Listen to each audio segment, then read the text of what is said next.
Nice. Got some big fish. Are you kidding me? Oh my God! This big mama came out. This is the biggest fish I've ever killed bow fishing. Sun's out.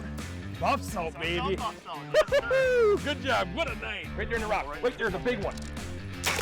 Nice shot, Kaler. Get him, Smitty. doubled up, baby. Hey!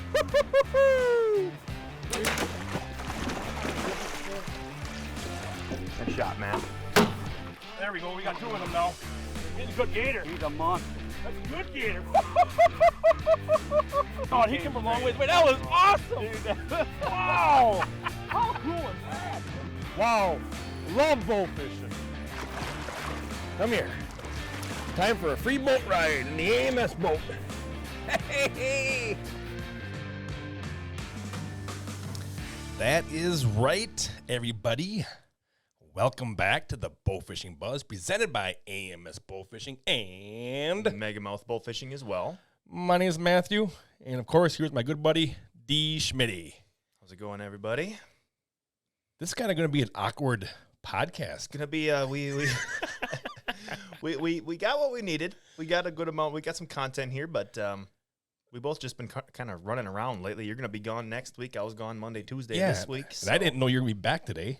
Do you think I was still gonna be down there? Yeah, today? I didn't know when you were coming back. Derek was actually down on a sales trip down in Missouri, and I didn't know when you were coming back. And I have to leave next Monday for Arkansas to do some. Going to be doing a bunch of updating on our product videos and stuff like that, and our gear. Doing a bunch of new videos because some of our stuff out there on YouTube with our products, Derek, is a little old. Yep. So we're just going to go down and do a bunch of updating with our media crew down there, Red Shutter Media. So I'm going to be gone next week. I didn't know you were going to be back this week. And I called somebody to be on the podcast yesterday, and unfortunately they weren't able to join us because they were too busy. But we will have them on down the road. But this right here is episode 48 of the Bowfishing Buzz, Schmitty. That always shocks me, that number. Yeah. Seems like we haven't done that many. Seems like we just started last week doing these podcasts. Yep. I'm just going to touch on Matt, just so everybody, knows what we're talking about here. Like the idea that we had with Red Shutter of having a trip that is going to be solely product videos and stuff like that. Mm-hmm. And you have to deal with so much more of it than I do, but it's like, oh my gosh, yes. Then we don't have to be, because these trips we go on, they are a blast, they're awesome, but holy cow is the schedule. You are doing a lot on those trips. So it's just, I think it's going to be really cool for you, especially to go down there and just, that's what your focus is. You're going to be in a studio doing videos. We can break it down, crazy details. So I'm looking forward to seeing what some of those videos turn out to be. I think it's going to be pretty cool. So everyone be on the watch for those coming out over the next couple weeks or months as well. So. And like you said, Dirk, it's a little hard when you go on a filming trip, photo trip, and then you want to try to get in some product videos. Mm-hmm. It's kind of hard to shoot fish, do photos, and then all of a sudden now you got to go into a mode of where you're doing a product video and talk a little bit about it in depth. It's kind of hard to make that transition, and you got more eyes looking at you. Oh yeah, when you're doing that type of stuff. Yep. So Oh, I know you. I was sitting in my office and I was hearing you and Cindy talk about before you went down with Red Shutter and Wendy and Alyssa on that gator trip here a month or so ago, and she was just running through the schedule of all the things you had. I think you guys had 4 gator tags in 4 days. Yep. All of the big game product catalog pictures, videos, and everything. And I just remember sitting in my office thinking, holy cow, Matt's not going to sleep. No. He's not going to sleep. No. So yeah, I think that'll be a really nice breakup. It'll be fun. Yeah.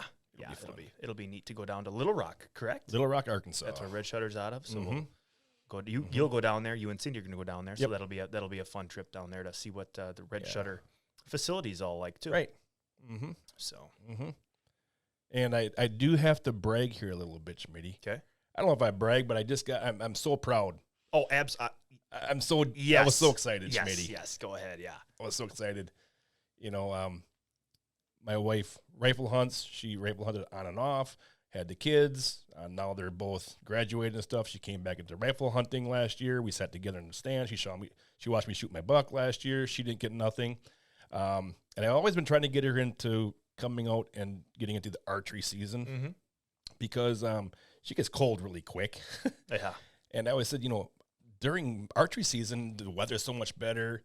the deer it's more exciting, you know. And I finally got her talked into going out this year with the crossbow because she doesn't have she doesn't have as much time as I do to practice archery, compound and stuff like that there and all that stuff. So I got her into the crossbow, and we sat 3 times. And on our 4th sit, it's pretty cool. We were sitting in the ground blind, exactly the same spot where I shot my buck. That makes it back even in cooler, September. honestly. Same That's spot. awesome. And we had a couple of 2 buck fawns came in, and they were kind of raising up on their hind legs and kicking each other and stuff. And I had her get up and get the monopod up and the crossbow on there, and just see what it looks like. You got deer out in front of you now. Get a little look through the scope at them and all that stuff, and get situated in your right position and stuff. And she was doing that. Run through your pre-shot cycle, just like a practice run type of deal. And then we had a doe come walking through the food plot, and I had her do the same thing. Slowly get up, get on her, follow her, watch her. And we had deer by us almost all afternoon. And I just happened to look out the back of the blind, that pallet blind, and I looked down the fence row, and I could see a deer trotting, coming into the food plot. And I said, get up, there's another deer coming.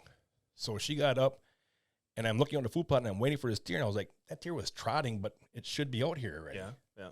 So I kind of bent back and looked out the backside of the pallet blind there, and I saw the deer come running back out of the brush and kind of stood there, and it looked back towards the brush. And as soon as I saw that deer look back to the brush, Julie goes to me, she goes, Matt, here comes a buck. Oh. And that deer obviously saw that buck coming, and it ran away. It ran back out of there a little bit. And I turned around and looked out, and here comes this, 2.5, 8-pointer. Sure. Came right out there. I got the camera up. I started filming. Julie was standing already. And I whispered to her. I said, if you want, you can take the shot. Yeah. So she saw the buck first, Yep, correct? she saw the buck first. That's cool. I didn't know. That makes it even cooler that, she was the one who spotted it. And I didn't even look at her. I knew she was already ready. And I just had my phone out, and I was recording through the brush in front of the pellet blind there. Yeah. And it was standing there perfectly broadside. It came right into the licking branch. And it started working the licking branch a little bit. And all of a sudden, I heard and the deer did that high leg kick. Like a mule kick? Like a mule kick. Yep. And it ran around the apple tree and ran back across the food plot, and that was it. And I brought the camera up to Julie, and she was like, "Oh my gosh, that was so cool!" And she was just so excited. That was so perfect. I had to take the shot, and we kind of enjoyed the moment a little bit there. Yeah. And we went out, and I said, "All right, let's try to find your bolt," and she found it. So did you guys see the deer crash? No. You just saw him run off into the took woods. off, and I watched him kind of where he went across my food plot, through some brush, and then that's all I could see. Gotcha. And we found a bolt, and it was exactly what you want. Good. On the bolt, shortly, 5 feet away from the bolt, we started finding blood. Perfect. More good blood. Went across my brassica plot through there, and it was so cool to see the plants that I seeded in there, crimson red on top of them. Covered in blood. Yeah, it was kind of neat to see. I was like, yeah, ooh, I like that, And that green with that red, the contrast is it's so cool to see. So vibrant. Yeah. Yep. And we walked another 10 yards, and I looked up to where my pumpkin patch was, and I could see the belly sitting there. And she was really excited. She was shaking. I was shaking too a little bit, Yeah. It was just really cool to be able to be out there with, my wife and having her experience archery season. Yeah. Getting her first deer like that, it was so perfect. She made an absolutely beautiful shot. The deer went 25 yards. Yeah. It died about 10 feet from where mine died. Really? Yeah. Wow, that's a boneyard right in that little area. It's crazy. And then right behind, I took some pictures of Julie because I wanted to send them to my dad. Right behind Julie is my dad's hay wagon blind that he's been working on this summer. Sure. and spring. That's cool. And you can see it. It's right in the background. It's pretty neat. But yeah, just a neat little moment there. And that's what I love about the outdoors. Yeah. Yeah, that's cool. Congrats and great job to Julie. Yeah, that's that cool. was really cool. And she's, I mean, from the picture, she just smoked Oh, them. yeah. Just smoked them. Double lunger. Yeah, that's cool. I think that's one thing too, Matt. The biggest thing you said that she used to rifle hunt. She didn't archery hunt much before the kids at all. Nope.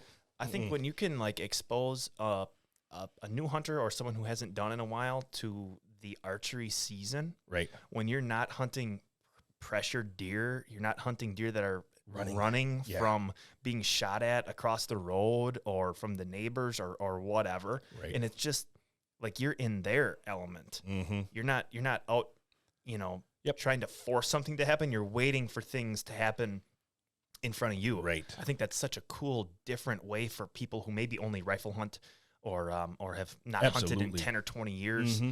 I think that's really cool. That's like the addicting part of it, is that you're kind of in their bedroom, in their own world, trying to, it's peaceful. Yeah.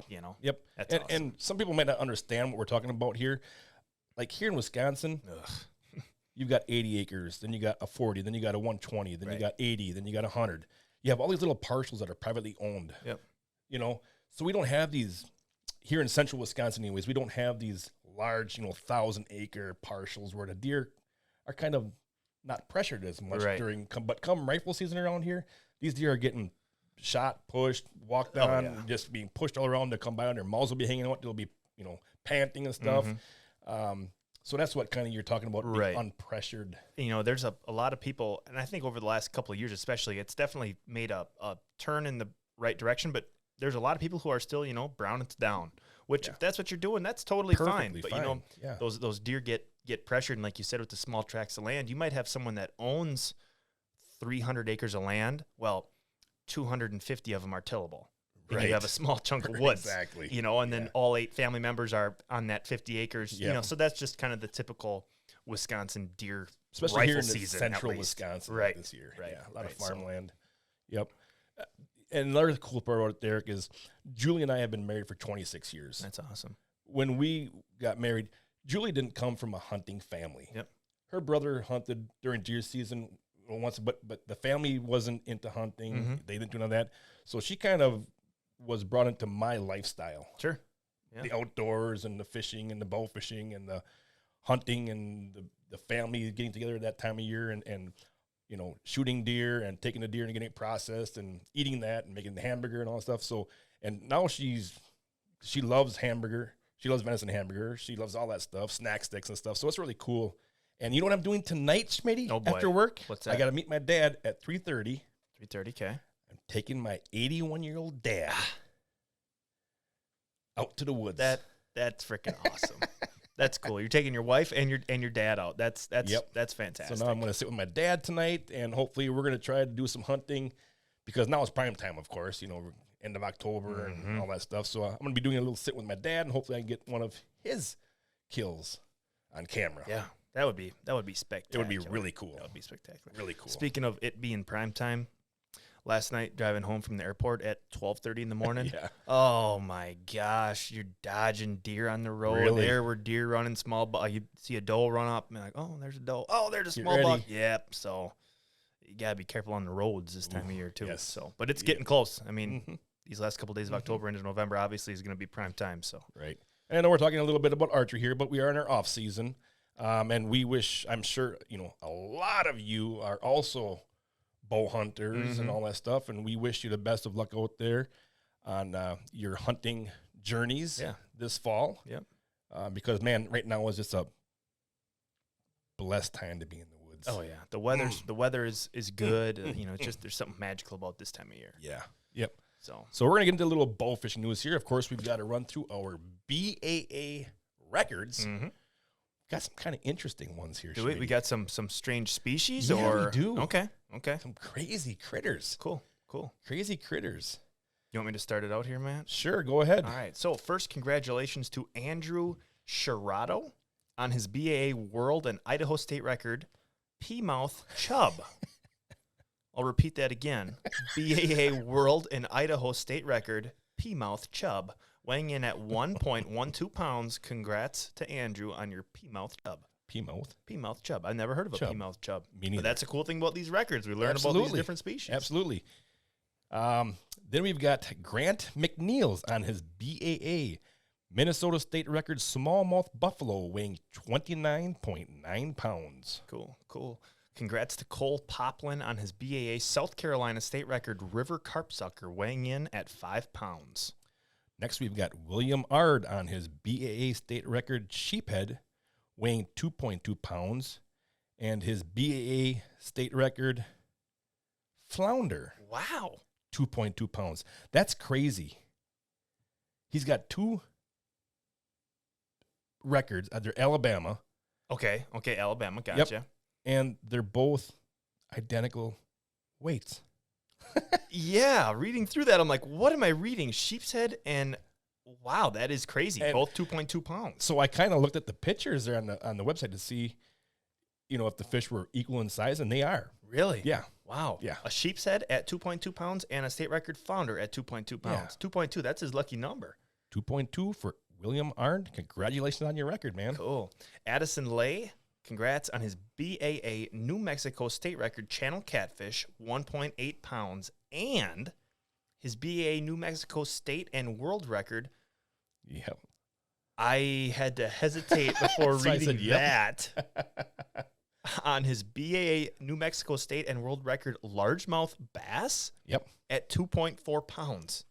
See, that's what's cool about it is we're getting into these records. New Mexico. How often have you seen records coming out of New Mexico? I didn't know that you could shoot largemouth bass in New Mexico. New Mexico, you can. Wow, that's wild. That's cool. That's awesome. That is cool. I'm surprised it's only 2.4 pounds, to That's be honest awesome with for you. bow fishing. Yeah, good Lord. Cool. Now, this is where it gets even more interesting. Oh, my gosh.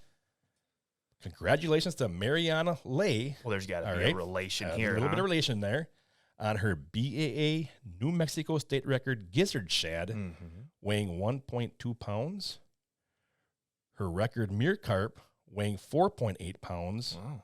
And her common carp, 4.8 pounds. Okay, what is going on? 3 records and 2 are the exact same. And we had William have the same poundage for his 2 records, too. Yeah. There's some what? Oh, gosh. Okay. Just so everyone knows here, sometimes we get returns here at the shop. And sometimes we get like an Amazon return, and it has nothing to do with bow fishing. No. Like someone will return something that's like a kitchen appliance or something, and they'll say that it's a combo kit, and it's really like a spoon. Yeah. Like it's just wicked, and Amazon just sends it back to us. Probably 2 weeks ago, He was in our last podcast. he was in our last one, and we had all kinds of issues going on. I in know our that battery podcast. on our GoPro died within like 3 minutes. God, Matt got this alien returned. Okay, and the second he brought it into the Alien shop statue. here, we had this alien statue. What is he? Is he 3 feet tall? I don't even want to look at him. Yeah. Since that alien has showed up in the shop, we have had all kinds of bad luck and weird stuff happen. And I walk into the podcast room today, and here I look, and he's back here now. We made Matt take him out of the office. Now he's back. We got these crazy records going on. You can shoot largemouth bass now. What? You can shoot Peamouth Chubs too. Oh, jeez. I don't know about this. Oh, that's good stuff right there. I don't know about this. Okay. That's All good right. stuff right there. All right. On to the next one here. Congrats to Dustin Meisel on his BAA Alabama state record. Smoothback puffer? All right. Smoothback puffer. Another 2.2 pound record. Also, congrats on his BAA Alabama state and world record. Sea robin. I'll repeat that. Congrats also on his BAA Alabama state and world record sea robin at 0.8 pounds. Dustin's got a smoothback puffer and a sea robin. Wild, just crazy. Unbelievable. That is Way crazy. to go, Dustin. I want to see what these fish look like now. They're awesome. They're really cool. Are they cool looking? That sea robin's pretty cool. Really? Yeah. Hmm. It's not like the robin that we have here in Wisconsin, Derek. It's a little different than that. Oh, is it? Yeah. Okay. Yeah. This one has gills and fins. They don't swim south for the winter? No, and they're not orange neither. No, okay. No. Okay. Gotcha. Nope. Man, that's the craziest run of records that we've ever had. Yeah. It is very odd. That because is very of- odd. I wonder why. Yeah. I'm throwing him in the trash. I'm not touching him. You got to throw him away when What's we're done. his name? I don't even want to talk about him. Gizmo. I think we should call him Peamouth Chub. Peamouth Chub. Chubs. Chubs. Chubs. Good Lord. Actually, there was a movie called Chubs or Chub Chub? or Chud. It was called Cannibalistic Humanoid Underground Dwellers. Chud. Wow, that sounds really good. That was like in the late 80s. When I think of Chubs, I think of that No, it's dude Chud. from, I Chud. think of that, the golf coach from, is it Happy Gilmore? Oh, His name was Chub. You know, the alligator. Alligator bit his hand off. I think his name was Chubs. Was it? They call him Chubs. Tap it in. Tap it in. Tap it home. Tap it, tap it, Tap it, tap, tap. Yep. That's what I think of when I think of Chubs. Oh, yeah. Oh, like I weird said, this is going to start. be a funny Weird podcast start to the because we have podcast. no idea what we're going to be talking about here. We've got some content here, but yeah, we're just kind of flying by the seat of our pants, at least to start here. All right, I'm going to just I just printed this off just to have something to talk about for a little content on some Asian carp here, Schmitty. Okay. And I got a couple facts on Asian carp here, and I found it kind of interesting because when I was looking this up, like for example, big head carp can weigh up to 90 pounds and reach 5 feet in length. Listen to this now. They consume up to 40% of their body weight daily. Oh my God.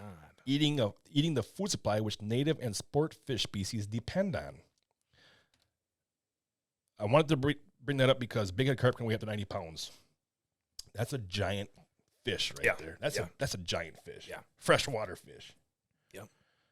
I just got a text last week from Dennis Redden.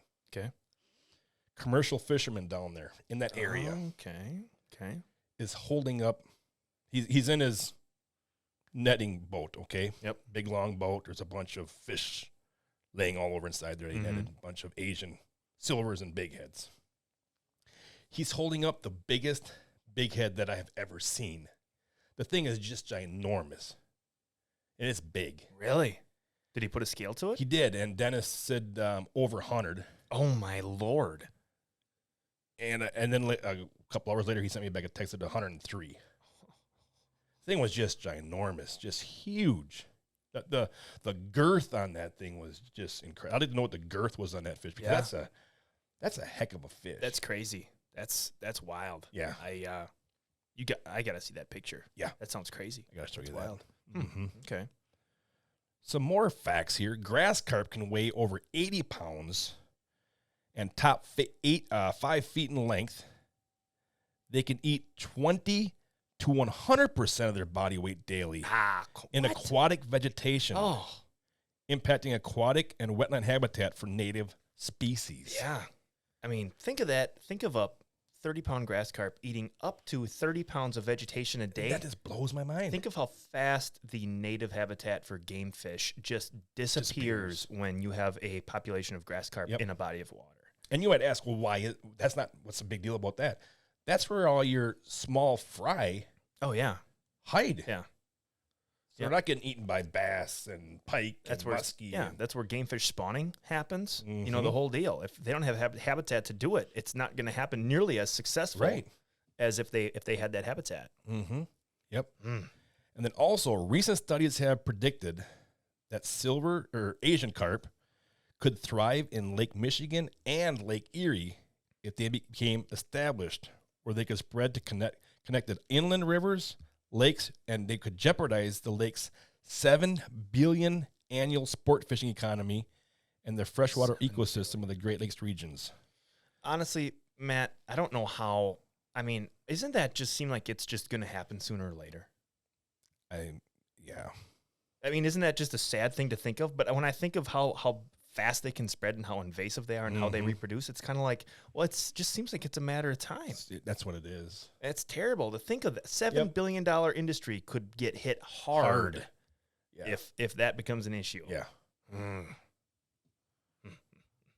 can't imagine how big a big head would get in Lake Michigan, though. Oh, yeah. And there you are thinking about shooting big heads in Lake Michigan. Big, deep water. Man. Yeah. Yeah, that's crazy. But now that's another thing to think about, though. Would they be able to, in a lake like that big, would they be able to spawn? Because what I heard is Asian carp need 40 miles of a flow to a river system for them to spawn, because their eggs must They have to be buoyant for that long. Okay, yep. And they have to be moving, correct? They have to be in moving, current. right. Yeah. That's are like crazy. That's crazy that those two things have to happen for them to hatch. That's wild. But from what I found out is that there is, like down in the thermocline area, there is some type of flow. Some current system? Even in, because of the mass of Lake Michigan and Lake Erie and stuff like that. Really? That's what I heard. That wouldn't surprise me. I hear all the time on guys who are big into game fishing the Great Lakes that each Great Lake has its own type of current. Yeah. It's obviously doesn't have a huge river flowing in that would make it just run like a river, but they're so big that they do have their own type of current. They create their own ecosystem. Ugh. Yeah. Not fun to think about that. No. That could be terrible. That could be bad. Yep. But and then another little fact that I heard about silver carp is silver carp send 50 people a year to the hospital. That doesn't surprise me. Getting hit as they jump out of the water. Yeah. I mean, average 50 people to the hospital a year. Oh my gosh. Yep. That's crazy. I'd be curious how many of those injuries are like really, really bad. Yeah. Can you imagine going down a river and getting hit in the head with a 20-pound silver carp? It'd knock you out. Exactly. That's like throwing a 20-pound bowling ball in your chest, in the side of your face, in your cheek, into your nose. And you're moving, they're moving, you're moving. Yeah. That's a lot of force. Another thing I heard about is the silver carp are a fish of 17 miles an hour. I think that's what it was. 17 miles an hour as far as when they jump out of the water? That's how fast they're moving? If you're going 17 miles an hour, if they jump in towards the front of the boat, you'll be past them by the time they start coming down. Okay. It's like if you're going slower than 17 miles an hour, you can get hit by them. If you're going faster than 17 miles an hour, you should be by them by the time they start coming back down. Really? Yeah. Oh, wow. That's kind of interesting. A lot of that's got to depend on the trajectory also. Right. What happens when a fish is jumping away, like with the direction of the boat, and you're going fast? You could catch that. Or he's fish. coming he jumps like towards the front of the boat more. Instead of like straight up in the air, more coming at you. Right. Like 2 feet out of the air instead of maybe 5 feet high. And you've seen them jump. Some will go crazy high, and some will just barely porpoise out of the water to do their deal. But yeah, that's crazy. That's wild. I know there's been a couple times we'll be down wherever there's silvers down in Kentucky, wherever we'll be, and you'll be, you can kind of trim the motor a little bit in a fashion that makes them really kind of jump, and it's like, holy cow. Even going slow, one of those things flying up out of the water could hurt you. Yeah. Yeah.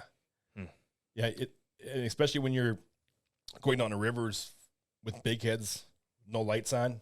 Oh, you hear that sound that one just jumped out of the water. And you're like, oh God. You're like, where's it going to come down? Yeah.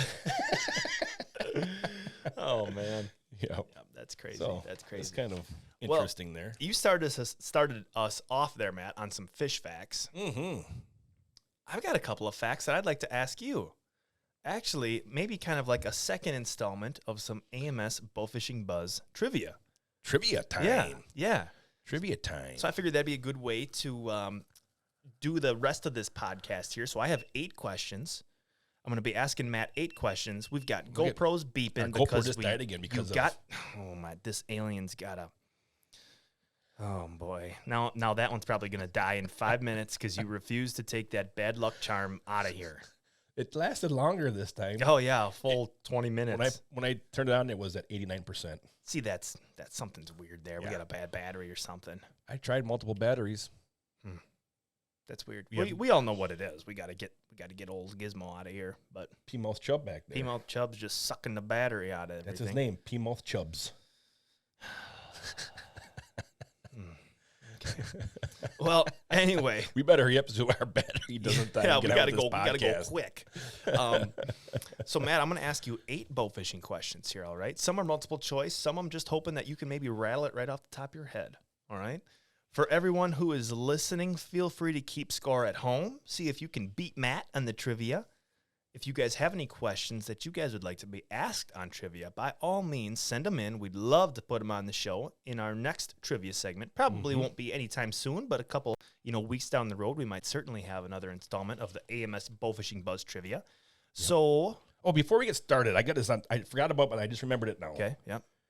If anybody out there listening has some cool bowfishing stories, or you would like to be on the Bowfishing Buzz podcast, we'll give you a call. We'll have you on. You can tell us about your bowfishing adventures, anything cool, some big fish that you've shot, anything cool. Yeah. Send us a message on the AMS Facebook page, and we'd love to have you on because, like I said, right now we're getting into our slow time. Right. We're not on the waters a lot. It's getting cold out here in Wisconsin, so we need some fresh content, and we'd love to have anybody on. Absolutely. Yeah. Yeah. I think to go along with that, Matt, if anyone ever has a topic or something that they want to hear discussed, let us know as well. You don't necessarily have to be on, but if you're like, man, I wish I know more about long-nosed gar or something, that's definitely something that we can have a segment on, dive deep into. Matt and I are always looking to learn more about the species and the sport itself as well, so feel free. Yeah, if you guys want to be on it or if you want to hear a topic discussed, feel free to reach out. Yep. So just go right to the AMS Facebook page, drop us a message. I'll be checking those, as frequent as I can. So yeah, trivia time. Trivia time. All right, Matt. Question number 1. We will be testing your AMS bow fishing knowledge. All right? All right. Name of the camo pattern on the Hooligan V2 bow. All right? I'm asking you to name the camo pattern. It is a multiple choice on the Hooligan V2 bow. All right? All right. Is it A, Cryptic Royal Camo? Nope. B, Cryptic Raid Camo? C, Realtree AP Camo? Or D, It's B. B, Cryptic Raid Camo? Yeah. That is correct. We need a little applause. You got to give yourself a little applause up there. There we go. 1 for 1. Off to a good start. Yes. All right. Good deal. That is correct. The Cryptic Raid Camo is on our V2. It's more of like a gray black. It's pretty cool. It is. It's a pretty darn good looking color. Mm-hmm. The original Hooligan was kind of that orange, same pattern with an orange color to it. Yep. But yeah, we've got the Cryptic Raid Camo on there now. Yes, sir. Matt is 1 for 1. All right. Question number 2. In a Realtree article written by Patrick Mighton, he lists the top 12 species of fish to target while bow fishing. Now, you and Patrick, Matt, might have some different opinions on your top fish to target. Yep. But based off of this Realtree article, can you name 2 of the top 3 species that he listed as the best targets to go after while bow fishing? I'm going to say he said alligator gar. That's one of your guesses? Okay. Yeah. Okay. And it's got to be the most common fish to go after, common carp. So your final answer is alligator gar and common carp. Yeah. You are 1 for 2. Oh. You got the common carp right. In order of the top 3, Patrick lists the common carp, grass carp coming in at number 2, and the silver jumping carp at number 3. I think those silvers get in there just because of how wild that is, the whole jumping aspect of things. The sight. Yeah, right. Of a fish jumping and trying to connect with that midair. Yeah. So listing, going from the best to the not as good, and from his 1 to 12, he had the common carp, grass carp, silver carp, big heads, buffalo, gar. I was going to say buffalo is what I should After gar is alligator gar. Alligator gar a little bit further down the list. So I did say. But it wasn't one of his top 3. Oh. Yeah. Yep. Drum, bowfin, paddlefish, catfish, and suckerfish rounding out his top 12. That's pretty. That was a pretty, as far as what gets bowfished commonly, I would say that's a pretty accurate top 12 species. Yep. So, all right, so you get a half a point for that one. You're 1.5 out of 2. I get a short little applause. Little golf clap. Yep. All right, question number 3. What is the weight of the BAA world record grass carp shot by Brian Hughes? Brian Hughes shot it in Alabama. I know that. He shot it in 2015. Yep. Do you know the weight of that fish? This is not a multiple choice answer. Dang it. Brian? 89 pounds. 89 pounds. Is that your final answer, Matthew? That's my final answer. The correct answer is 92 pounds, shot by Brian Hughes in 2015. I remember him sending me a picture of that night he shot it. It was like a fat wood tick. I remember that's how you explained it a couple of years ago. I even remember. It was like a wood tick that was going to explode. You could like put like 2 pounds of pressure and it would go. Oh my gosh! I won't say it out loud just to protect Well, that. But do you know the body of water that it was shot out of? Yeah. You do. Okay. Uh-huh. I don't know if we should keep that a secret, or it wasn't listed on the BAA, but in all the other articles it was listed on there. But it was down in Alabama. We'll just say that. Gunnersville. Okay, all right, there we go. We're just gonna spill it. Lake Gunnersville, that fish was shot on. 92 pounds. That's just wild. And okay, now that goes back to a little bit of that's actually the funny. Facts that we were talking yes, about. you just said A that. grass carp eating 20 to 100% of its body weight. And I think did you How even much say grass was in that thing? I wonder. That's got to be crazy. Because you should have seen the stomach on that thing. It was like Peamouth Chubs back there. It was weird like looking. Peamouth Chubs. Yeah. Yeah. I know when we're out and you shoot a grassy in its stomach, there's so much grass in its stomach right then. And then when you center punch a grassy, and he comes in the boat, you have manure. Oh, It's like a cow. It's manure poop all over the boat. Yeah. Yep. It goes everywhere. You almost want to hit him like front third of that fish. Yeah. To keep things clean. Face shot. Yeah. Right in the shoulder somewhere. Yeah. Yep. So Yep. 92 pounds. All right. Okay, I was only off. It was What did I close. say, You said 89. Okay. 89, yep. Question number 4. According to our YouTube channel, how many episodes did AMS upload to Carbon TV this year? And I'm talking not the podcast, not any tip videos. I'm talking strictly the bowfishing episodes. How many did we upload to Carbon TV? Does that include the promo? No, I do not believe it does. Okay. We have Oh boy, here we go. Ice Out Bowfishing, Wisconsin Bowfishing Part 1, Wisconsin Bowfishing Part 2, First Time Bowfishers, Alligator. I'm going to say it right now, not including the intro, 5. On our Carbon TV playlist on YouTube, I'm going to be wrong. there were 8 Oh, episodes. There had to be a South Dakota one in there somewhere. Oh, yeah. And was that a part 1 and 2 as well? No, that was just that was part all one. Yeah. Okay. Yep. Okay. We had 8 of them out there. Just a little plug for ourselves. If you guys have not watched any of those episodes, they are fantastic. Red Shutter produced them for us. We have a lot of the old footage. They are very cool. Check them out on Carbon TV, AMS Bowfishing. They're on our YouTube channel. Go check them out. Yep. All right. Mm-hmm. All right. Question number 5. According to the BAA, how many members are there in the Bowfishing Hall of Fame currently? Multiple choice question, Matt. I'll repeat it. According to the BAA, how many members are there in the Bowfishing Hall of Fame? A, 20, B, 25, C, 30, or D, 35?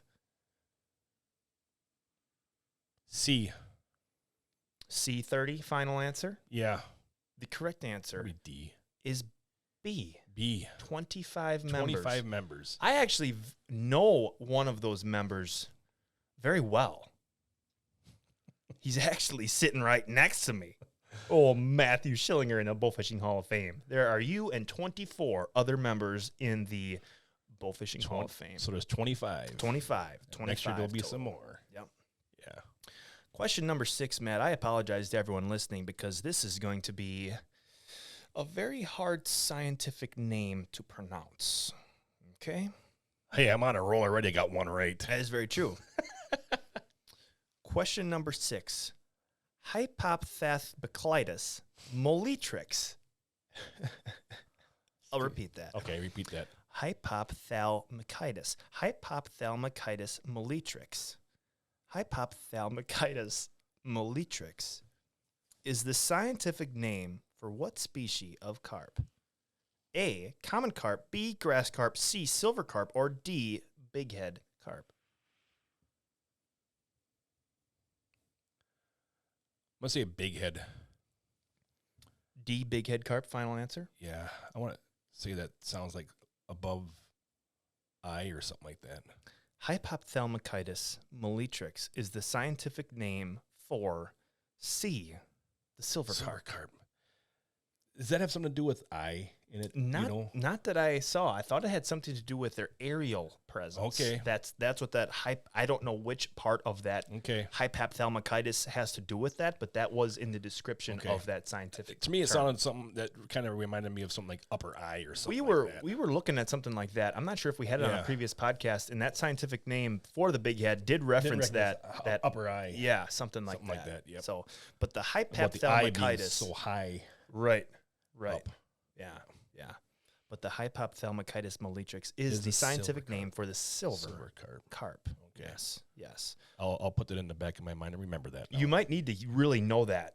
Yep. For a situation that you're in sometime in your life. Sure. So I'm just preparing you, So, all right. Question number 7, and I'm not gonna lie to you, Matt. I did not know this. I read this. I'm like, what? I probably won't know it neither. That's great. I kind of think that you will know it, but I don't want to make you look bad if you don't get it right. So, number 7, what species of fish has toxic eggs to protect against predation?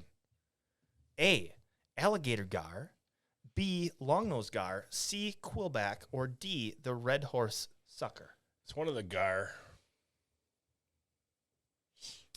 For the gar, we have A, alligator gar, or B, longnose gar. Again, what species of fish has toxic eggs to protect against predation? Longnose gar. Final answer. No. Alligator gar. Is that your final answer? Sure. That is correct. A, alligator gar. I just want to see you. I want to see you succeed, Matt. Thank you. I did not know that. I read that. I'm like, what? And I looked into it. I'm like, wow, that's 100% legit. That's crazy. Mm-hmm. Don't eat the eggs. That's kind of actually that's kind of badass. Like, that's cool. Unless you eat them. Well, yeah, don't eat them. But otherwise, that's like, wow, that's wild. Yeah. No wonder they're like dinosaurs, Right. No wonder they've been around for so long. Maybe Peamouth would like some alligator gar. You got to stop saying his name out loud. Okay? He's going to show up at your house tonight or something scary. I'm going to bring him to your house trick or treat. Oh, God. He's going to get a bullet between the eyes. Ugh. I see him in the reflection of the screen, and I don't even it's like he's looking into my soul. I don't like it. Okay, Matt, question number 8. This is the last question of the AMS Bowfishing Buzz Trivia. I don't even know how many you've got right so far. One. One and a half. Well, you got 2. that one. I got the alligator gar one. Oh, that's right. Yeah, 2. You're sitting at 2.5, so you're doing good there. Yeah, 2.5 out of 7 so far. Yep. That's like a Lakers 3-point shooting percentage right there. Yeah. That's actually better than the Lakers lately. But okay, so question number 8. What is a paddlefish's main source of food? A, insects, B, baitfish, C, plankton, or D, AMS fiberglass arrows? Let me repeat that. You know what I'd like to answer right there? It is C. C, plankton, final answer? Final answer. That is correct. According to Loyola University. Yes, get that applause in there. You're darn right, man. Get that applause in there. I did want to say, though, the AMS fiberglass shaft. That would be, I'm like, I got to put that in there. That's what we feed them when we're down there. Yep. That's what they're force fed, if you will. According to Loyola We don't University. wait for fish to bite. We go find them. We hunt them down. Hunt them down. Yep. Yep. According to Loyola University, a paddlefish spends most of its time swimming with its mouth open, continually swallowing the plankton. This is the only way that such a large fish can thrive on such individual food items, which is true. Every time I've seen one in the water, they got that big mouth gaping open. You can see through those gills, you know, kind of crazy looking. But and when you actually shoot one and you hold his upper bill and you open that bottom mouth, it's huge. Yeah. Yep. They can open up way bigger than what you'd think for a Even fish a that smaller size. size one has got a big old bucket mouth on them. Yeah. Like when I think of a picture of one, I don't know if it was you holding one or what the picture was, but it's someone holding, like the camera's facing the person holding it. I don't know if it's you. And they've got that mouth open, and it's crazy to look in there and see those gills flared out and everything. They're filter feeding. I mean, they're pros at it. They know what they're doing. Yeah. Yep. Absolutely. But yeah, that wraps up the second installment of the AMS Bowfishing Buzz Trivia. Matt got 3.5 correct. 3.5 out of 8. Out of 8. Let's if you guys barely pass. If you guys beat him, by all means, let us know. Send Matt a message. Facebook, message us. Let them know that you guys beat them. We'll have to do one of these where you think of the questions and ask me. I'd be scared to see what the outcome is there. We're gonna do that. We're gonna do that. It's easy being on this side of the table asking the questions. But yeah, that'll be an interesting one to do there. But yeah, that's gonna wrap it up here for the AMS Bowfishing Buzz Trivia. We're sitting at 45 minutes already, Matt. That went fast. For not having no idea what we're gonna do today. Like I said, I didn't even see you till 10:30, 11 o'clock. Yeah, 11 o'clock or something like that. Yep. Yep. And you know what that means, Schmitty? Time to wrap it up. From all of us here, from the Bowfishing Buzz podcast presented by AMS Bowfishing and Megamouth Bowfishing as well. And we wish you all the best of luck on your bowfishing adventures, your hunting adventures. That's what the outdoors is for. Making memories, Schmitty. Taking people out with you, making those memories that'll last a lifetime. Yep. I think we need to get Peamouth Chubs out in the bowfishing boat next year. I won't go. I'll throw them in the water. Nope, we'll break down. Something bad will happen. So from all of us here at AMS Bowfishing and Megamouth Bowfishing, we wish you the best of luck. Remember, aim low. think big. Thanks for listening, guys.